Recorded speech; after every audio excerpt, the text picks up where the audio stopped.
तो दोस्तों, हमने यहाँ पर G01 कमांड किस तरह की जाती है, G01 कमांड में स्ट्रेट टर्निंग और टेपर टर्निंग किस तरह की जाती है, इसके लिए एक उदाहरण के तौर पर, एक मिसाल के तौर पर एक जॉब लिया है 100 डायमीटर का। इस जॉब में हम पहले 98 डायमीटर की स्ट्रेट टर्निंग करेंगे 40 mm लंबाई तक। उसके बाद 96 डायमीटर की स्ट्रेट टर्निंग करेंगे 40 mm लंबाई तक। उसके बाद हम टेपर टर्निंग करेंगे, वो भी 40 mm तक ही करेंगे, मगर 96 डायमीटर हमारा फिक्स रहेगा। और फेस के वहाँ हम 96 डायमीटर के जगह पे 94 डायमीटर लेंगे, 94 डायमीटर 96 डायमीटर तक टर्निंग करेंगे 40 mm तक। उसके बाद 92 डायमीटर से हम टर्निंग करेंगे 96 डायमीटर तक 40 mm लंबाई। उसके बाद फिर हम 92 और 90 डायमीटर का टर्निंग करेंगे, और इस तरह एक तरफ 90 डायमीटर और दूसरी तरफ 96 डायमीटर का टर्निंग हम G01 कमांड से करेंगे। यह साइमुलेशन आप देख रहे हैं, और इसके बाद हम इसका प्रोग्रामिंग भी देखेंगे डायरेक्ट ब्लैक बोर्ड पर। तो चलिए लगे रहिए। तो नमस्कार दोस्तों, आज हम जो G01 कमांड है उससे स्ट्रेट टर्निंग और टेपर टर्निंग किस तरह करते हैं इसके बारे में जानकारी लेने वाले हैं। इससे पहले आपने साइमुलेशन के जरिए 96 डायमीटर बड़ा और छोटा डायमीटर 90 किस तरह बनाया जाता है, साइमुलेशन में आपने देखा है। वहां पे 2 कट हमने स्ट्रेट टर्निंग किया है G01 कमांड से, और 1, 2 और 3 कट हमने टेपर लिए उसी कमांड से। तो अब हम उसका प्रोग्राम किस तरह किया जाता है वह देखने वाले हैं। यहाँ पर ये रॉ स्टॉक है 100 डायमीटर का। 100 डायमीटर के रॉ स्टॉक में हमने सबसे पहले 90 डायमीटर और 96 डायमीटर टेपर टर्निंग करने के लिए सबसे पहले हमने 96 डायमीटर बनाया। ये जो 96 डायमीटर है वो स्ट्रेट डायमीटर बनाया, यहाँ पे स्ट्रेट डायमीटर बनाया। उसके लिए हमने क्या किया, 1 और 1 2 कट लिए। पहले 98 डायमीटर स्ट्रेट टर्निंग से किया, उसके बाद 96 डायमीटर स्ट्रेट टर्निंग से किया, उसके बाद 94 डायमीटर पर हम आए, वहां पे हमने टेपर टर्निंग किया मगर 96 डायमीटर पर किया। और उसके बाद हम 94 पे आए, 92 पे आए, 96 पे गए, उसके बाद 90 पे आए और 96 तक हमने टेपर टर्निंग किया 40 mm लंबाई तक। उसका प्रोग्राम किस तरह किया जाएगा यह हम आज देखने वाले हैं। तो यहाँ पर पहली जो लाइन है प्रोग्राम की, उस लाइन को प्रोग्राम नंबर लाइन कहते हैं।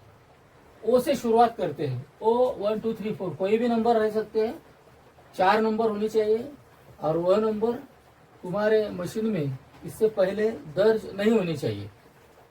अभी उसके बाद एंड ऑफ द ब्लॉक, हर एक लाइन के आगे, हर एक ब्लॉक के आगे एंड ऑफ द ब्लॉक लिखा जाता है। एंड ऑफ द ब्लॉक की निशानी है। तो G90, G21, G98। G90 का मतलब होता है एब्सोल्यूट प्रोग्रामिंग।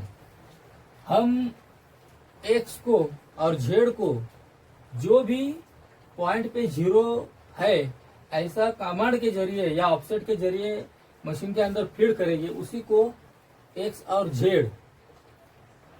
0 मानेगा, और वहां से ही आगे पीछे दाएं बाएं कहीं भी जाएगा।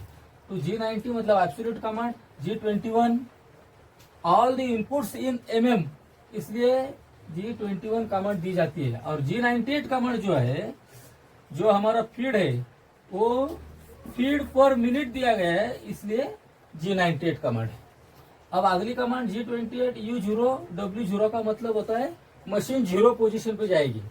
जब हम कहते हैं G28 U0 W0 तो मशीन 0 पोजीशन पे जाएगी, मशीन 0 पोजीशन पे जाएगी, मशीन की 0 पोजीशन पे जाएगी, इनिशियल पोजीशन पे जाएगी, एंड ऑफ द ब्लॉक। उसके बाद T02 ये टूल कमांड है।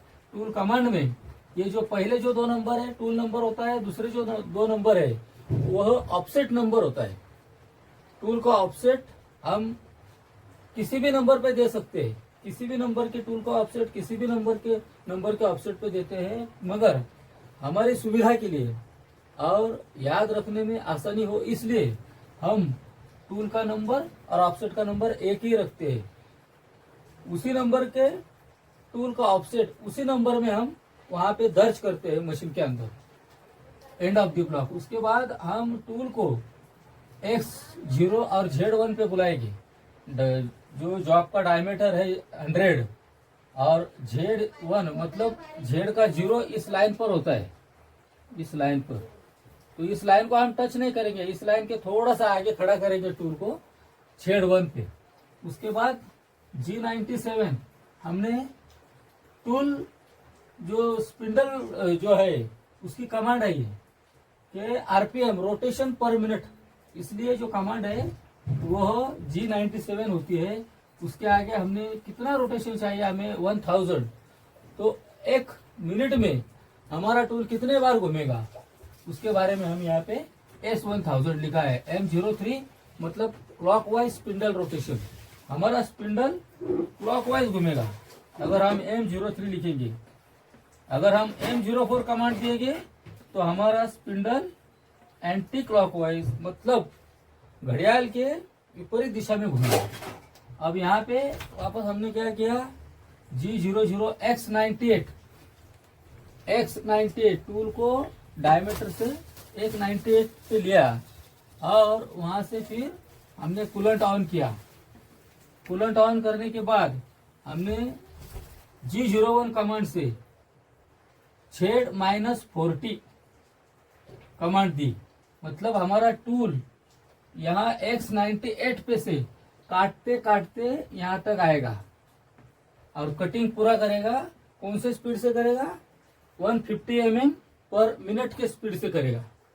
उसके बाद वापस हम टूल को 98 पीछे भेजेंगे, एक डायमीटर 98 पे से Z1 पे भेजेंगे, मतलब फेस के आगे भेजेंगे और वहां से G00 से वापस X को नीचे लेंगे X96 पे और X96 पे वापस हम G01 कमांड देंगे Z-40 तक। ये जो 96 है यहाँ से काटते काटते हमारा टूल यहाँ आएगा और इसको काट के पूरा करेगा। स्ट्रेट टर्निंग हमारा यहाँ पे पूरा हो जाएगा, स्ट्रेट टर्निंग कंप्लीट। अब वापस हम G00 से X को 96 पे भेजेंगे, यहाँ भेजेंगे, मगर इस दफा हम G00 करके वापस टूल को नीचे लेंगे, यहाँ पर G94 पे लेंगे और Z0.2 टूल को थोड़ा सा आगे रखेंगे, हल्का सा टच नहीं करेंगे क्योंकि अभी फिनिश कट नहीं है। तो 0.2 आगे रखेंगे Z के। उसके बाद 01 से हम कट देंगे, मगर इस दफा हमें सिर्फ Z के कोऑर्डिनेट नहीं देना है, X के भी देना पड़ेंगे क्योंकि हम टेपर टर्निंग करना है। टेपर टर्निंग करते वक्त हमेशा X और Z दोनों के भी कोऑर्डिनेट देना पड़ेंगे, इसलिए X96 और Z-40। तो हमारा टूल यहाँ से चलते आएगा सीधा और यहाँ तक जाएगा -40 तक और डायमीटर 96 तक, यानी कि X96 Z-40। उसके बाद हम टूल को वापस X96 पे लेंगे, वहां पे यहाँ आया है हमारा टूल, तो यहाँ से सीधा वापस हर दफा हम यहीं पे लेंगे और Z1 पे, वहां से फिर नीचे लेंगे हम 92 पे लेंगे, Z.2 और X92। वहां से फिर नीचे लेने के बाद वापस हम 96 पे जाएंगे G01 से कटिंग स्पीड से। ये जो है यहाँ से हमारा टूल निकलेगा और यहाँ तक आएगा -40 तक आएगा, बराबर। उसके बाद वापस हम 96, यहाँ से टूल सीधा वापस 96 और Z1 पे भेजेंगे, बराबर। उसके बाद वापस G00 से हम टूल को फिनिश पे बुलाएंगे, X90 पे बुलाएंगे, Z.2 पे बुलाएंगे, बराबर। मगर इस दफा हम G01 से मतलब कटिंग स्पीड से Z0 करेंगे, मतलब टूल को इसको टच करेंगे, इस फेस को टच करेंगे Z0, क्योंकि ये फिनिश कट है। अब G01 से हमें फिनिश कट देना है, ये जो फिनिश कट है हमारा टेपर टर्निंग का सबसे आखिरी और फिनिश कट हम देंगे। G01X यहाँ से निकलेगा 96 तक जाएगा और Z -40 तक जाएगा।